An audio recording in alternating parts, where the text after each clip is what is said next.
Hello guys, welcome back to my channel. आज मैं दोबारा से एंड दूसरी बार और यार ग्रैंडफादर से screen and take his revenge के एक और न्यू वीडियो को एक्सप्लेन करने जा रहा हूँ। और दूसरी बार इसलिए क्योंकि मैं पहले 25 मिनट के वॉइस ओवर दे चुका था, लेकिन मेरी एक गलती की वजह से पूरा का पूरा वॉइस ओवर एक ही पल में मेरी आंखों के सामने डिलीट हो गया। भाई इतना ज्यादा गुस्सा आ रहा है, लेकिन क्या ही कर सकते हैं। तो चलो वीडियो को दोबारा से शुरू करते हैं। ये वाली एपिसोड की शुरुआत सियल से होती है। सियल बैठे बैठे शाओलिन टेम्पल से चोरी करके लिए आए हुए 2 किताबों में से अभी एक किताब को पढ़ रही होती है। इसी समय ग्रैंडपा यहाँ पे आ जाता है। सियल से पूछने लगता है कि मेरी बच्ची, आखिरकार तुम यहाँ पे क्या कर रही हो। तो ग्रैंडपा को यहाँ पे देखने के बाद सियल हंसते हुए ग्रैंडपा से बोलने लगती है कि ग्रैंडपा आप वहीं पे रुके। और ये बोलने के साथ ही अभी किताब के अंदर जो मार्शल आर्ट लिखी हुई थी उसे ही ग्रैंडपा के और ही परफॉर्म करने लगती है। मार्शल आर्ट क्या है वो तो हम लोग को नहीं दिखाया जाता है, लेकिन पोजीशन से ये तो अंदाजा लग जाता है, शायद से फिश टाइप कुछ होगा। सियल को अभी ये सब कुछ करते हुए देखने के बाद ग्रैंडपा पूरी तरीके से घबरा जाता है। सियल से बोलने लगता है कि मेरी बच्ची रुको रुको, लेकिन अभी सियल मार्शल आर्ट को परफॉर्म कर देती है, जो कि फिलहाल के लिए हमें नहीं दिखाया जाता, लेकिन इसका जो प्रेशर है इसे साफ साफ ग्रैंडपा के चेहरे के ऊपर दिखाया जाता है। मार्शल आर्ट को अभी परफॉर्म करने के बाद सियल अभी ग्रैंडपा से हंसते हुए पूछने लगती है कि ग्रैंडपा ये कैसा था। तो आगे से ग्रैंडपा सियल से बोलने लगता है कि तुम छोटे चूहे, तुम अपने ग्रैंडपा के साथ पंगे लेने की कोशिश कर रही हो। तो आगे से सियल पूछने लगती है कि ग्रैंडपा क्या ये रिफ्रेशिंग नहीं था। तो ग्रैंडपा बोलता है कि रिफ्रेशिंग, तुम्हारा अटैक वो तो किसी नाइटमेयर से थोड़ा सा भी कम नहीं था। अभी तो ग्रैंडपा सियल को ये भी बोलने लगता है कि अगर तुम अपने ग्रैंडपा के साथ दोबारा से पंगे लेने की कोशिश करोगे तो मैं सही बोल रहा हूँ, मैं तुम्हें पीटूंगा। इस बात को सुनने के बाद सियल अभी उदास होते हुए ग्रैंडपा से बोलती है कि मुझे माफ करना, लेकिन सामने से ग्रैंडपा बहुत ही ज्यादा खुश होते हुए अपने मन में ही बोलने लगता है कि जैसा कि एक्सपेक्ट किया गया था, मेरी ग्रैंड डॉटर एकदम जीनियस है। वो बस एक ही दिन में 100 स्टेप्स डिवाइन मूव का जो बेसिक स्टेप्स है उसे अच्छी तरीके से सीख ली है। ग्रैंडपा अभी अपने मन में इन सभी बातों को सोचने के साथ ही अभी सियल से बोलने लगता है कि सियल जल्दी से रेडी हो जाओ, हम लोग को यहाँ से जाना है। तो सियल अभी मुंह टेढ़ी करके पूछने लगती है कि आखिरकार हम लोग को कहाँ जाना है। तो ग्रैंडपा बताता है कि तुम्हारे लिए एक गिफ्ट को तैयार करने के लिए जाएंगे, और मुझे पक्का यकीन है तुम्हें वो गिफ्ट बहुत ही ज्यादा पसंद आएगी। गिफ्ट इस वर्ड को सुनने के बाद सियल बहुत ही ज्यादा खुश हो जाती है, लेकिन आगे से ग्रैंडपा सियल से बोलने लगता है कि रुको रुको, तुम्हारे पास एक और मार्शल आर्ट वाली किताब है ना, मतलब वही सीक्रेट मैनुअल वाला। ग्रैंडपा के ये पूछने के साथ ही अभी हम लोग को कुछ देर बाद का सीन दिखाया जाता है। पुंगहो जो कि ग्रैंडपा के खोज में अभी इसी जगह पे आ गया होता है। पुंगहो अभी दरवाजे को खोल के ग्रैंडपा से बोलने लगा कि एल्डर आपके लिए घोड़ा तैयार है। लेकिन इसी समय पुंगहो को आगे से बहुत ही ज्यादा एनर्जी महसूस होती है, क्योंकि ग्रैंडपा ने यहाँ पे जो सीक्रेट मैनुअल थी उसे परफॉर्म की होती है। आगे से सियल अभी बहुत ही ज्यादा खुश होते हुए ग्रैंडपा से बोलने लगती है कि ग्रैंडपा आप पहले से बहुत ही ज्यादा कूल लग रहे हैं। तो बेसिकली यहाँ पे जो सीक्रेट मैनुअल था उसके माध्यम से ग्रैंडपा ने अपने टाकले पे दोबारा से बाल उगाए थे। सीन चेंज हो जाता है। अभी हम लोग को सीधा 2 दिन बाद का सीन दिखाया जाता है। एक अलग ही जगह के सीन को दिखाया जाता है, और ये जो जगह है टाई फैमिली का मैनर होता है, और इसी जगह पे ग्रैंडपा एंड सियल भी आ गए होते हैं। सियल अभी बहुत ही ज्यादा खुश होते हुए ग्रैंडपा से क्वेश्चन करने लगती है कि ग्रैंडपा क्या मेरा वेपन इसी जगह पे ही बनेगा। तो आगे से ग्रैंडपा हाँ ही बोलता है। ग्रैंडपा अभी इस जगह के बारे में हम लोगों को बताता है कि इस जगह पे चाहे कोई भी पर्सन आ जाए, उन सभी के लिए वे लोग अच्छी तरीके से वेपनों को बनाते हैं, मतलब किसी के साथ भी भेदभाव नहीं करते, बस वेपन के बदले अच्छा खासा पैसा चाहिए। ग्रैंडपा अभी सियल से बोलने लगता है कि सियल इस बार का कमीशन क्या तुम खुद करना चाहोगे। ग्रैंडपा की इस बात को सुनने के बाद सियल भी पूरी तरीके से खुश हो जाती है। बोलने लगती है कि आप बिल्कुल भी चिंता मत करिए, अब बस मेरे पर छोड़ दीजिए। और सियल की ये बोलने के साथ ही हम लोगों को सीधा मैनर के अंदर का सीन दिखाया जाता है। बहुत सारे ब्लैक स्मिथ ध्यान से अपने अपने कामों को कर रहे होते हैं। इसी समय एक ब्लैक स्मिथ जिसका की ध्यान अभी गेट के ओर जाता है, वो पूरी तरीके से शॉक हो जाता है, क्योंकि देखता है कि सामने की ओर से 2 बच्चे इसी ओर ही आ रहे हैं। तो अभी ये पर्सन जल्दी से ग्रैंडपा एंड सियल के पास आ जाता है। दोनों से पूछने लगता है कि आई गो, आखिरकार 2 बच्चे यहाँ पे क्या कर रहे हैं। हे बच्चे, क्या तुम यहाँ पे खो गए हो। तो आगे से सियल भोली वाली शक्ल बनाते हुए बोलने लगती है कि नहीं, हम लोग यहाँ पे वेपन को तैयार कराने के लिए आए हैं। सियल की इस बात को सुनने के बाद पहले तो ये पर्सन पूरी तरीके से शॉक हो जाता है, लेकिन अगले ही पल सियल को सहलाते हुए बोलने लगता है कि इस जगह पर कोई भी खिलौने नहीं बिकते, और हम लोग भी कोई भी खिलौने नहीं बनाते हैं, तो शायद से तुम्हें कहीं और जाना चाहिए। व्यक्ति के मुंह से इस बात को सुनने के बाद अभी सियल पोटले के अंदर से 3 सोने के सिक्के बाहर की ओर निकाल लेती है। उसे दिखाते हुए बोलने लगती है कि मैं सीरियस हूँ, इवन में मेरे साथ पैसे को भी लेके आई हो, और मैं आपको ये पैसे को भी दूंगा, तो प्लीज हमारे लिए 2 स्पेयर को बना दीजिए। लेकिन अभी सियल के मुंह से ऐसी बचकानी बातें सुनने के बाद सामने से व्यक्ति अभी बहुत ही जोर जोर से हंसने लगता है। अभी इस व्यक्ति को हंसते हुए देखने के बाद पीछे से एक और ब्लैक स्मिथ आने लगता है। पूछने लगता है कि अरे भाई तुम इतने जोर जोर से क्यों हंस रहे हो। तो ये पर्सन अभी बताता है कि देखो ये दोनों बच्चे यहाँ पे आके वेपन के बारे में पूछ रहा है। तो इस बात को सुनने के बाद जो एक और ब्लैक स्मिथ यहाँ पे आए थे वो भी जोर जोर से हंसने लगता है। लेकिन अभी सियल इन दोनों को इस तरीके से हंसते हुए देखने के बाद और उसकी बातें इस तरीके से लाइटली लेता हुआ देखने के बाद इन दोनों के ऊपर ही बहुत ही ज्यादा गुस्सा होने लगता लगती है, लेकिन इसी समय ग्रैंडपा सियल के कंधे को पकड़ता है और इसके साथ ही टेलीपैथी के थ्रू सियल से बोलने लगता है कि गुस्सा मत हो, इन दोनों कामीने को हमारे फैमिली का जो स्पेयर है उसे दिखा के इन दोनों के औकात को दिखा दो। ग्रैंडपा की इस बात को सुनने के बाद सियल बोलती है कि ठीक है, और इसके साथ ही स्पेयर अभी जो दोनों रस्सी से बांधा हुआ था उससे बहुत ही जोर से खींचती है, जिसके कारण अभी जो स्पेयर था वो एक आग की चाकी की तरह एकदम साई साई करके आसमान की ओर उड़ने लगते हैं। और देखते ही देखते अभी दोनों स्पेयर आके सियल के दोनों साइड आके गिरते हैं। सियल अभी बहुत ही ज्यादा गुस्से के साथ उन दोनों से बोलने लगती है कि क्या तुम दोनों कभी भी इस तरीके की किसी भी चीज को देखे हो? सामने से मुझे वाला ब्लैक स्मिथ बहुत ही ज्यादा शौक हो जाता है। सियल के स्पेयर को पकड़ के सियल से बोलने लगता है कि क्या मैं तुम्हारे स्पेयर को 1 सेकंड के लिए देख सकता हूँ? तो सियल बोलता है कि क्या 1 सेकंड के लिए? हाँ, देख सकते हो। ब्लैक स्मिथ अभी स्पेयर को पकड़ के जैसे ही देखता है उसकी मानसिकता पूरी तरीके से उड़ जाता है। वो चुपचाप बस स्पेयर को ही देखने लगता है। पीछे से बंदे पुकारने लगते हैं कि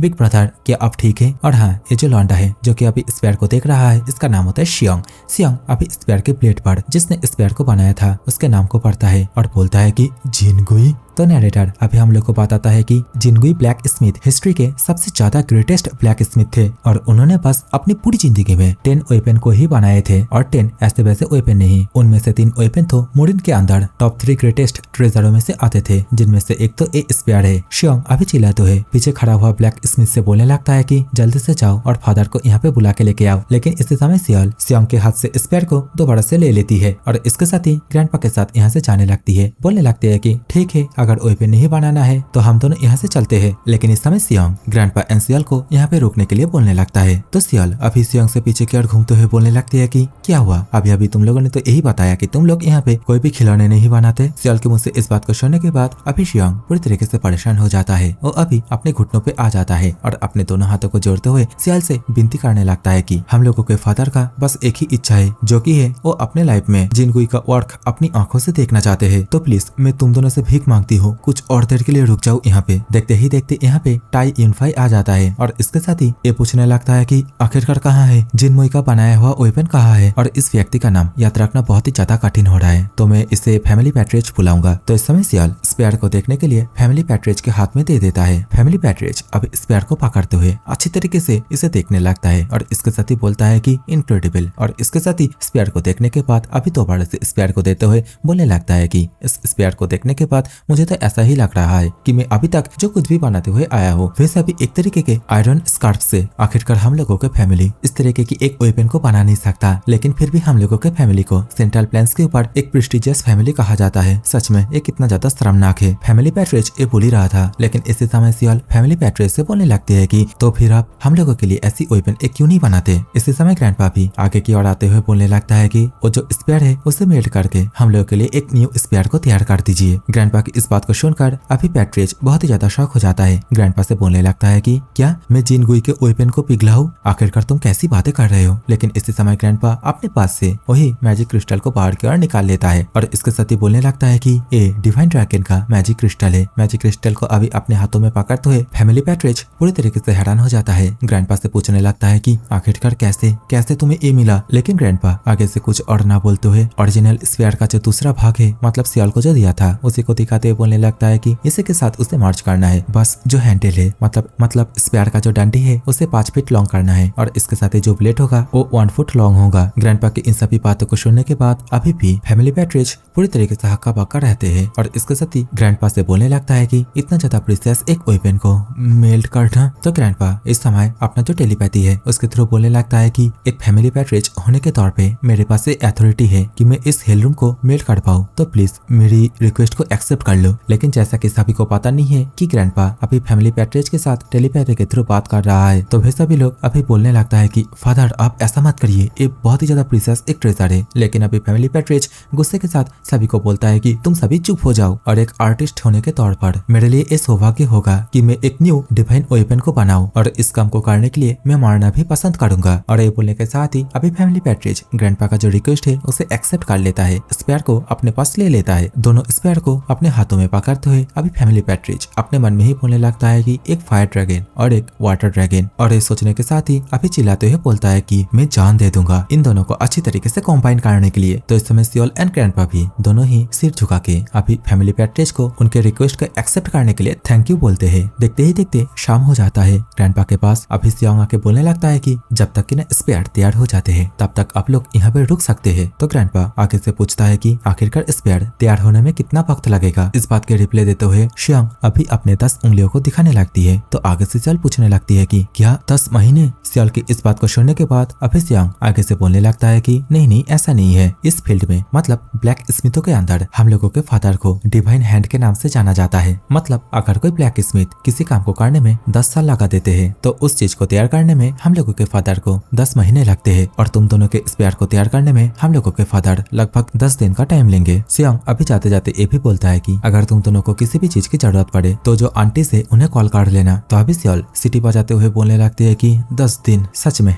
10 दिन बहुत ही ज्यादा बोरिंग होने वाली है। तो इस बात के रिप्लाई देते हुए ग्रैंडपा सियोल से बोलने लगता है कि फैमिली पैट्रिज ऑलरेडी बहुत ही ज्यादा फास्ट काम को कर रहे हैं और इससे ज्यादा फास्ट काम वो नहीं कर सकते। तो इस समय सियोल अपनी जगह से कूद के नीचे आ जाती है। ग्रैंडपा भी पूछने लगता है कि आखिरकार तुम कहाँ जा रही हो। तो सियोल बताता है कि थोड़ी सी ट्रेनिंग करने के लिए जा रही हूँ। मैं जो 100 स्टेप्स डिवाइन फीस्ट है उसे सीखने के बाद आपको जरूर से दिखाऊंगी। तो आगे से ग्रैंडपा बहुत ही ज्यादा परेशान होते हुए बोलता है कि क्या तुम दोबारा से अपने पावर को मेरे ऊपर टेस्ट करना चाहती हो। ग्रैंडपा तो अभी सियोल को ये भी बताता है कि यहाँ से ज्यादा दूर मत जाना और ऐसी जगह पे ट्रेनिंग करना जहाँ पे कोई तुम्हें ना देखे। तो सियोल अभी जाते हुए बोलने लगती है कि यस ग्रैंडपा, आप बिल्कुल भी चिंता मत करे, मैं जल्दी आ जाऊंगी। और ये बोलने के साथ ही अभी सियोल यहाँ से चली जाती है। देखते ही देखते सियोल जंगलों के अंदर जाके 100 स्टेप्स डिवाइन फिस्ट टेक्निक को प्रैक्टिस करने लगती है। दूसरा ग्रैंडपा अपने मन में ही कुछ चिंता करते करते सामने की ओर जा ही रहा था। इसी समय ग्रैंडपा को पीछे से कोई पुकारने लगती है। ग्रैंडपा से पूछती है तुम्हारा नाम क्या है। तो ग्रैंडपा अभी जैसे ही पीछे की ओर घूम के देखता है तो ग्रैंडपा देखता है कि सामने की ओर एक छोटी सी बच्ची है। अभी ये बच्ची दोबारा से बहुत ही ज्यादा एटीट्यूड के साथ अपने दोनों हाथों को पीछे की ओर करते हुए ग्रैंडपा से दोबारा से बोलने लगती है कि मैंने पूछा तुम्हारा नाम क्या है। तो आगे से ग्रैंडपा बोलता है कि मेरा नाम शान है। तो लड़की बोलती है कि शान,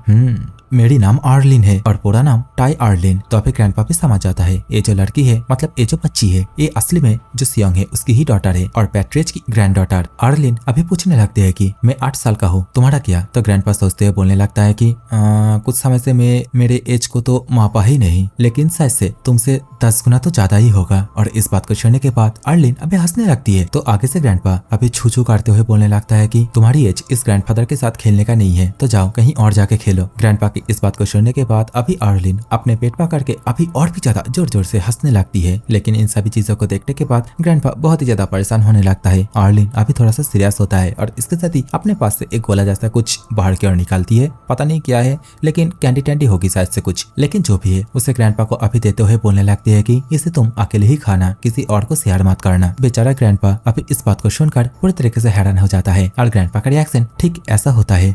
सीन चेंज हो जाता है। अभी हम लोग को डे 4 का सीन दिखाया जाता है जहाँ पे ग्रैंडपा को एक झूला पे बैठे हुए किसी एक चीज को खाते हुए अभी अपने मन में ही बोलने लगता है कि जैसा कि सियाल हर रोज ट्रेनिंग के नाम पे बाहर चली जाती है तो इसी कारण मैं इन दिनों बहुत ही ज्यादा अकेला फील कर रही हूँ। लेकिन फिर भी ठीक है, वो छोटे चूहे मतलब आर्लिन वो हर रोज मुझे खाने के लिए कुछ स्नैक्स तो देके जाती है। लेकिन अगर मैं इन सभी बातों को साइड में करूँ तो मुझे लगता है आर्लिन एंड सियाल दोनों ही सेम एज की है। इसके साथ ही ग्रैंडपा अभी उसी मॉन्क के बारे में सोचने लगता है जहाँ पे केप के अंदर शाओलिन मॉन्क ने ग्रैंडपा को ये बताया था कि साउचेन माउंटेन पर अभी भी बहुत सारे बच्चों को एक रूथलेस किलर बनाने के लिए ट्रेनिंग करवाए जाते हैं। ग्रैंडपा अभी उन सभी बच्चों के बारे में सोचते हुए अभी दोबारा से अपने मन में ही बोलने लगता है कि सियाल भी शायद से उन सभी के अंदर फंस जाते। अगर मैं उन सभी बच्चों को वहाँ से डिसबैंड कर पाऊँ तो मुझे लगता है कि मोरिन अलायंस के लीडर के प्रति वो भी एक परफेक्ट रिवेंज होगा। और ऐसा नहीं कि मैं साउचेन माउंटेन के ऊपर उन सभी बच्चों को छुड़ाने की कोशिश कर रहा हूँ, क्योंकि वो कमीने बास्टर्ड ओल्ड मॉन्क ने मुझे उन लोगों को वहाँ से छुड़ाने के लिए रिक्वेस्ट किया था। लेकिन अगर मुझे इन्वेस्टिगेशन के दौरान एक बार भी चांस मिलता है तो मैं जरूर से इस काम को पूरा करूंगा। ग्रैंडपा का इस सोचने के साथ ही सीन दोबारा से चेंज हो जाता है। अभी हम लोग को डे 7 का सीन दिखाया जाता है। ग्रैंडपा जो कि अपने कमरे से बाहर आते हुए दोबारा से अपने मन में ही बोलने लगता है कि आज भी सियाल दोबारा से अपनी ट्रेनिंग को करने के लिए बाहर गई है। और इस सोचने के साथ ही अभी ग्रैंडपा सीधा पैट्रिज की ओर ही जाने लगता है। ग्रैंडपा अभी देखता है कि पैट्रियाज अभी भी बहुत ही ज्यादा मेहनत के साथ जो स्पेयर है उसे तैयार कर रहे होते हैं। ग्रैंडपा भी अपने मन ही मन बोलने लगता है कि आज 7 दिन हो चुका है और मुझे ये मत बोलना कि ये व्यक्ति आज भी पूरी रात जाके काम को किए हैं और अगर पैट्रिज इस तरीके से काम को करता रहा तो 10 दिन होने से पहले स्पेयर पूरी तरीके से तैयार हो जाएगा। लेकिन जो भी हो, अभी इसके माइंड एंड बॉडी दोनों एक हो चुके हैं उस फोर्ज के साथ और यह चीज किसी भी मुरीन मास्टर से थोड़ा सा भी डिफरेंस नहीं है, जिन्होंने sort and mind unity state को पार कर चुके हैं। और अभी पैट्रिज के मुंह से जो राब ब्रीथ निकल के आ रही है वो अभी किसी फायर स्ट्राइकर की तरह लग रहा है। और तो पैट्रिज के हैमर को स्ट्राइक को देख के ऐसा लग रहा है कि कोई एब्सोल्यूट मास्टर अपने शॉट के माध्यम से हवा को काट रहा है। और उनको इस तरीके से अपने हैमर को अपनी पूरी जान के साथ पकड़ते हुए देखने के बाद मुझे ऐसा फील हो रही है कि मानो एनलाइटमेंट शायद से मेरे पास आ रहे हैं। देखते ही देखते अभी यहाँ पे बहुत ही जोरदार एक स्ट्राइक होता है। हवा में हेल रूम का जो फायर ड्रैगन है उसे उड़ता हुआ दिखाई जाते हैं और इस फोर्स की वजह से आसमान के बादल भी दूर छिटक जाते हैं। पैट्रिज भी अभी पूरी तरीके से पसीने से लथपथ हो चुके थे और इसके साथ ही जोर जोर से हांफने भी लगते हैं। अभी तो यहाँ पे सियोंग और इसके साथ ही बहुत सारे स्मिथ भी यहाँ पे आ जाते हैं, जो सभी बहुत ही ज्यादा परेशान होते हुए पूछने लगते हैं कि एल्डर क्या आप ठीक है। अभी इन सभी चीजों को देखने के बाद ग्रैंडपा भी पूरी तरीके से हैरान हो जाता है। ग्रैंडपा परेशान होते अपने मन में ही बोलता है कि इसका मतलब पैट्रिज जब से इस काम को करने के लिए ले है तब से लेके अभी तक एक बार भी नहीं सोया है, मतलब 6 रात 6 दिनों से लगातार स्पेयर के काम में जुड़े थे। तो इस समय पैट्रिज ग्रैंडपा का जो स्पेयर था उसे पूरी तरीके से तैयार कर लिया होता है। ग्रैंडपा के पास स्पेयर को पकड़ते हुए आते हैं और बोलने लगते हैं कि तुमने जो स्पेयर रिक्वेस्ट किए थे वो अभी तैयार हो चुका है। ग्रैंडपा अभी जैसे ही स्पेयर को अपने हाथों में लेता है तो ग्रैंडपा पूरी तरीके से हैरान हो जाता है। ग्रैंडपा अपने मन में ही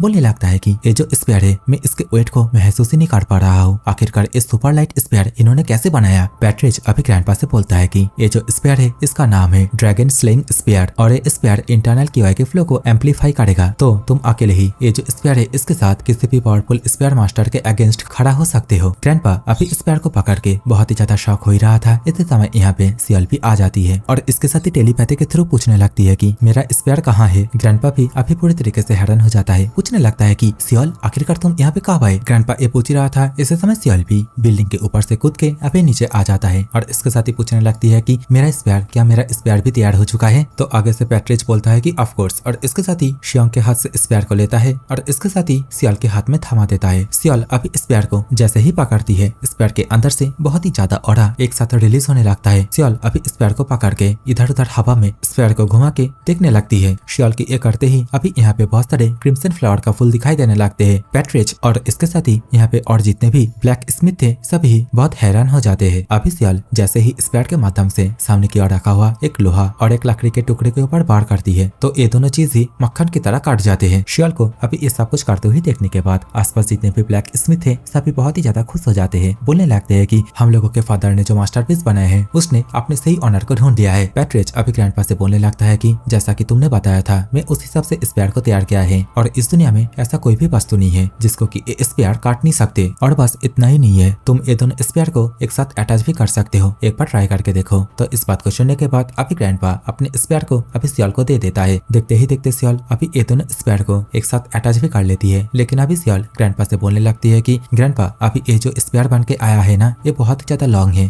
तो ग्रैंडपा हंसते हुए बोलता है कि हाँ अभी के लिए इसे यूज करना थोड़ा सा परेशानजनक होगा, लेकिन मुझे लगता है समय के साथ साथ ये प्रॉब्लम भी सॉल्व हो जाएगी। तो अभी दोनों स्पेयरों को दोबारा से एक दूसरे से अलग करके ग्रैंडपा एंड सियल अपने अपने स्पेयरों को पकड़ लेते हैं और इसके साथ ही ग्रैंडपा अभी पैट्रिज से बोलने लगता है कि इसमें कोई संदेह नहीं है कि ये दोनों स्पेयर अब तक के बनाए हुए सबसे ज्यादा फाइनेस्ट स्पेयर है। ग्रैंडपा अभी पैट्रिज को इन सभी बातें बता ही रहा था, लेकिन पैट्रिज का हालत भी हम लोग को दिखाया जाता है जो कि इस वक्त बहुत ही ज्यादा खराब हो चुका था। पैट्रिज अभी देखते ही देखते जमीन के ऊपर धड़ाम करके गिर जाता है। ग्रैंडपा पूरी तरीके से शॉक हो जाता है। सियोंग अभी जल्दी से अपने फादर को देखते हुए सभी से बोलने लगता है कि जल्दी से कोई फिजिशियन को बुलाओ। लेकिन इस समय ग्रैंडपा पैट्रिज को चेक करते हुए अपने मन में ही बोलने लगता है कि नहीं ऐसा नहीं हो सकता, पैट्रिज का दिल अभी तो धड़क ही नहीं रहा है। इस समय सियल यहाँ पे आ जाती है, बोलने लगती है ग्रैंडपा मुझे देखने दीजिए और ये बोलने के साथ ही अपने हाथ में कुछ करने लगता है। ग्रैंडपा भी अभी ये देखते हुए अपने मन में ही बोलने लगता है कि सियल अभी चाहे कुछ भी कर ले लेकिन इस सब कुछ करने के लिए अभी ज्यादा देरी नहीं हो गया। देखते ही देखते सियल अभी अपने हाथ में जो किया था उसके माध्यम से सीधा पैट्रिज के दिल के ऊपर प्रेशर देने लगता है, बहुत ही ज्यादा इंटरनल एनर्जी पुश करने लगता है। सियल अभी जो कर रही थी उसे देखने के बाद ग्रैंडपा भी पूरी तरीके से हैरान हो जाता है, अपने मन में ही बोलने लगता है कि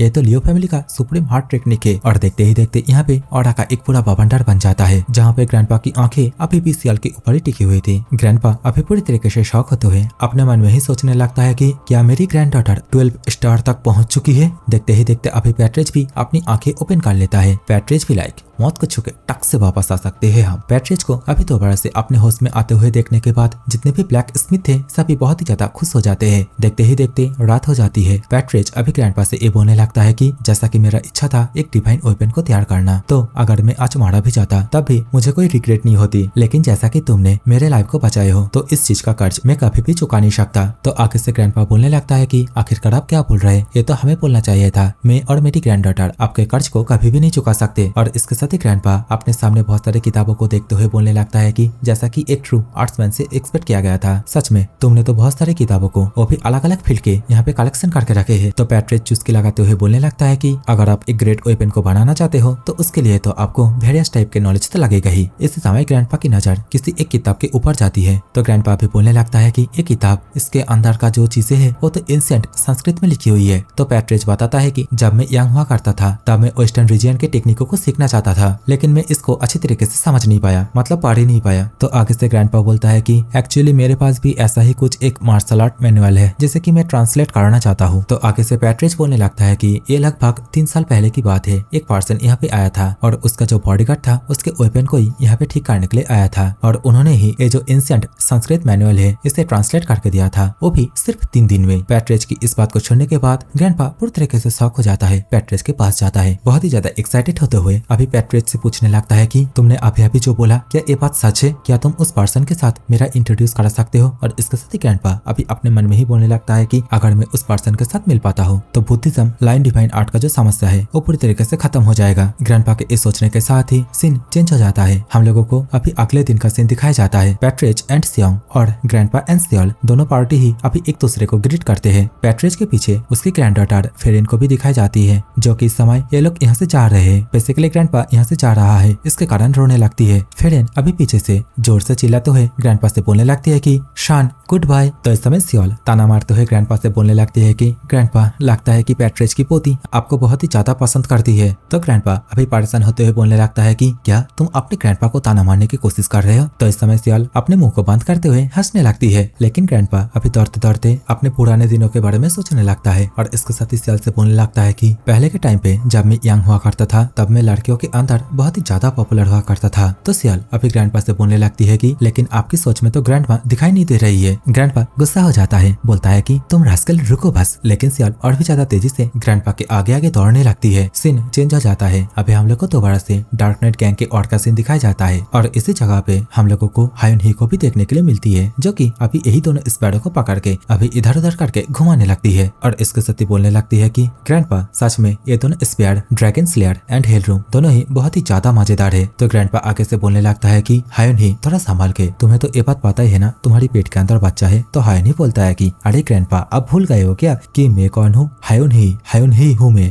इससे समय पुंहो अभी ग्रैंडपा से बोलने लगता है कि छोड़ो ये सभी बातें, लेकिन एक बात सही है कि सियोल ने उनके फैमिली पैट्रिज को बचा लिया था। ऑर्थर एल्डर आपने उस पर्सन के बारे में भी जाना जो कि एंशिएंट संस्कृत को ट्रांसलेट कर सकता है। पुंहो की ये बोलने के साथ ही अभी सीन थोड़ा फ्लैशबैक में जाता है। पैट्रिज के और का सीन दिखाया जाता है जहाँ पे ग्रैंडपा पैट्रिज से ये पूछता है कि क्या तुम उस पर्सन के साथ मेरा इंट्रोडक्शन करवा सकते हो। तो पैट्रिज अभी ग्रैंडपा से बोलने लगता है कि वो जो पर्सन था उसका नाम था सीमासियान, लेकिन वो पर्सन बिना किसी सुराग की पूरी तरीके से वैनिश हो गया। और सच बात बोलूं तो मुझे भी नहीं पता आखिरकार वो पर्सन अभी कहाँ है। सीन दोबारा से प्रेजेंट में आता है। ग्रैंडपा की मुंह से इन सभी इंट्रोडक्शनों को सुनने के बाद पुंहो अभी एक स्क्रॉल को बाहर की ओर निकालते हुए बोलने लगता है कि हाँ इतना काफी है, मैंने जो इन्फॉर्मेशन गैदर किया था उससे मुझे ये पता चला कि ये जो पर्सन है सीमासियान उन्होंने हर एक फील्ड में मास्टरी की रखी है और उसके साथ उसका एक डिसाइपल भी है। और अगर मुझे 1-2 दिन का टाइम मिले तो मैं पता लगा सकता हूँ कि वो पर्सन अभी कहाँ है। तो इस समय हायुन बोलने लगती है कि हम लोगों के डार्क नाइट गैंग का जो इंटेलिजेंसी नेटवर्क है उसके ऊपर एक बार ट्राई करके देखो। ग्रैंडपा भी खुश हो जाता है, बोलने लगता है कि सच में ये सभी चीजें तो बहुत ही ज्यादा इंप्रेसिव है, तो मैं इन सभी चीजों को तुम लोगों के ऊपर छोड़ते रहा हूँ। और ये बोलने के साथ ही अभी ग्रैंडपा यहाँ से जाने लगता है। ग्रैंडपा के सामने से अभी एक मेंबर बहुत ही ज्यादा तेजी से दौड़ते हुए पुंहो के पास ही जाने लगता है और जाते जाते ये पर्सन ग्रैंडपा को शुभ दिन भी बोल के जाता है। लेकिन इस समय उस पर्सन को इतना जल्दी से यहाँ से जाते हुए देखने के बाद ग्रैंडपा को कुछ डाउट होता है, लेकिन इसी समय ग्रैंडपा अपने सामने सियल को भी देखता है जो कि खुश होते हुए यहाँ पे आ रही थी। आगे से ग्रैंडपा अभी सियल से पूछने लगता है कि क्या तुमने कुछ खाना खाए हो और कल सुबह सुबह जल्दी जल्दी यहाँ से जाने के लिए रेडी हो जाना। तो आगे से सियल पूछती है कि कहाँ जाना है। तो ग्रैंडपा बताता है कि हम लोगों को उस पर्सन के पास जाना है जो कि बुद्धिज्म लायन डिवाइन आर्ट को ट्रांसलेट कर पाए। तो अभी इस मार्शल आर्ट के बारे में सियल को और भी ज्यादा एक्साइटेड करने के लिए ग्रैंडपा भी सियल से पूछने लगता है कि तुम्हें पता है अगर तुम इस मार्शल आर्ट को पूरी तरीके से प्रैक्टिस कर लेते हो तो क्या होगा। तो सियल अभी फोन जैसा शकल बनाते हुए बोलती है कि मुझे नहीं पता। तो ग्रैंडपा अभी सियल से बोलने लगता है कि तुम्हारी बॉडी दोबारा से रिकंस्ट्रक्शन होगी और प्रोफाउंड लेवल पे पहुंच जाओगे और जब ऐसा होगा तब तुम और भी ज्यादा खूबसूरत बन जाओगी और तुम्हारे बाल तब तुम्हारे कमर तक भी आ जाएंगे। ग्रैंडपा इस तरीके से सियल को मलहम पट्टी लगाई रहा था। इसी समय सियल ग्रैंडपा को थोड़ा सा शांत होने के लिए बोलती है और इसके साथ ही अच्छी तरीके से अंदर की तरफ जो बातचीत चल रहे है उसे सुनने लगती है। तो अभी अंदर की तरफ यही बातचीत हो रहा था कि यंग काउंटी के अंदर इन लोगों का जो ब्रांच है वहाँ पे बेकर सेक्ट वाले बहुत ही जल्दी अटैक करने वाले हैं। और इसके साथ ही पुंगो अभी उस लौंडे से बोलता है कि तुमने अभी अभी ये जो इन्फॉर्मेशन मुझे दिया है ये यहाँ से बाहर नहीं जाना चाहिए। और अभी इन सभी बातों को ग्रैंडपा भी अभी ध्यान से सुन रहा होता है और इसके साथ ही अपने मन में ही बोलता है कि क्या बेकर सेक्ट वालों ने डार्क नाइट गैंग का जो ट्रू आइडेंटिटी है उसे पता कर लिया है और यहाँ पे जो हेनेन ब्रांच है उसकी मालकिन वही होती है, मतलब वही लड़की जिसका नाम तो अभी मुझे याद नहीं आ रहा है, लेकिन आप लोगों ने इसके आगे के एपिसोड में इसे तो देखे ही होंगे। ग्रैंडपा इन सभी बातों को सोच रहा था। इसी समय अंदर की ओर ये भी बातें चलता है कि हम लोगों ने मूनसेट वालों को इसके बारे में पहले से बता दिया और उन लोगों को बोला है कि हुआगैंग काउंटी के अंदर जो सीक्रेट फ्लावर पैविलियन है उसको प्रोटेक्ट करने के लिए, लेकिन इस बात की गारंटी मैं भी नहीं दे सकता कि वे लोग अकेले ही बेकार सेक्ट वालों को होल्ड में कर पाएंगे। तो क्या हम लोग एल्डर एंड सियल को हम लोगों की हेल्प करने के लिए बताए। तो आगे से पुंगो बोलता है कि आखिरकार कैसी नॉनसेंस भरी बातें कर रहे हो तुम। ग्रैंडपा एंड सियल पहले से मुरिन अलायंस के अंदर वांटेड के रूप में है और मैं उन बेकार सेक्ट के स्कैमरों के पास ग्रैंडपा एंड सियल को भेज नहीं सकता, चाहे वो पास्टर्ड लोग कैसे भी है, लेकिन वे सभी 9 ग्रेड सेक्ट के पार्ट है और उन लोगों में से 3% ऐसा है बहुत ही ज्यादा पावरफुल है। तो हम लोगों को अभी जल्दी से सीमा सियान के लोकेशन को ढूंढना होगा और ग्रैंडपा एंड सियल को जल्दी से यहाँ से भेज देना होगा, क्योंकि मुझे लगता है कि ये जो जगह है ये भी बहुत ही ज्यादा खतरे में है। तो हम लोगों को इसके लिए भी प्रिपेयर होना होगा। पुंगो की ये बोलते ही अभी सीन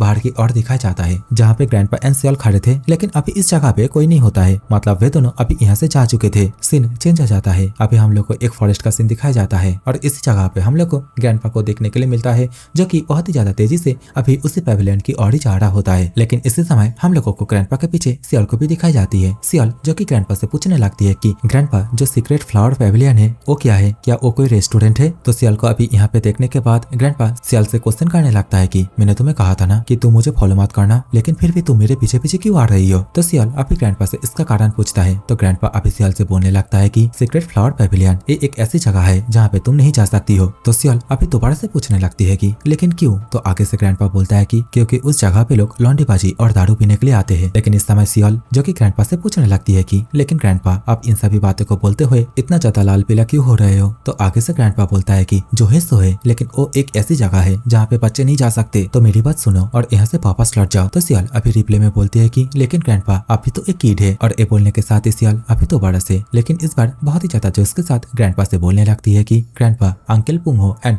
आंट हाइनी ने हम लोग के लिए जो कुछ भी किया है उन सभी के बदले हम लोगों को इस काम को रिपे में तो करना ही होगा। सियल के मुंह से इन सभी बातों को सुनने के बाद ग्रैंडपा अभी अपने मन में ही सोचने लगता है कि अगर Indian monster Duo directly dark night gang को सपोर्ट करता है, मतलब बेकार सेक्टर से फाइट करता है जो कि ग्रेट 9 सेक्टर में से आते हैं, तो शायद से इसकी वजह से डार्क नाइट गैंग और भी ज्यादा मुश्किलों में पड़ जाएंगे। तो इस समय ग्रैंडपा सच से अपने मन में ही कुछ प्लान बनाता है और सियल को बोलने लगता है कि सियल तुम्हारी सोच बहुत ही ज्यादा सही है, चलो हम लोग उन लोगों की मदद करते हैं। सीन चेंज हो जाता है। अभी हम लोग को सीक्रेट फ्लावर पैविलियन के सीन को दिखाया जाता है जो कि पूरी तरीके से चमक रही थी। पैविलियन के एंट्रेंस पे अभी ये लिखा हुआ भी दिखाया जाता है जो स्किल है वो तो बिक सकता है, लेकिन जो बॉडी है वो कभी भी नहीं बिक सकता। सीन अभी पैविलियन के अंदर जाता है जहाँ पे हम लोग को बहुत सारे लोगों को दारू पीते हुए दिखाए जाते हैं और इसी जगह पे हम लोग को वही लड़की को दिखाई जाती है जो कि अभी यहाँ पे बैठे बैठे सितार बजा रही थी। पैविलियन के एंट्रेंस गेट के और का सीन दिखाया जाता है जहाँ पे हम लोग को बहुत सारे लोगों को एक साथ मिलकर इसी और आते हुए दिखाए जाते हैं और ये सभी बेकार सेक्ट के ही मेंबर होते हैं। और इन सभी के अंदर से जो ब्लैक टाइगर हॉलमास्टर होता है बेकार सेक्ट के,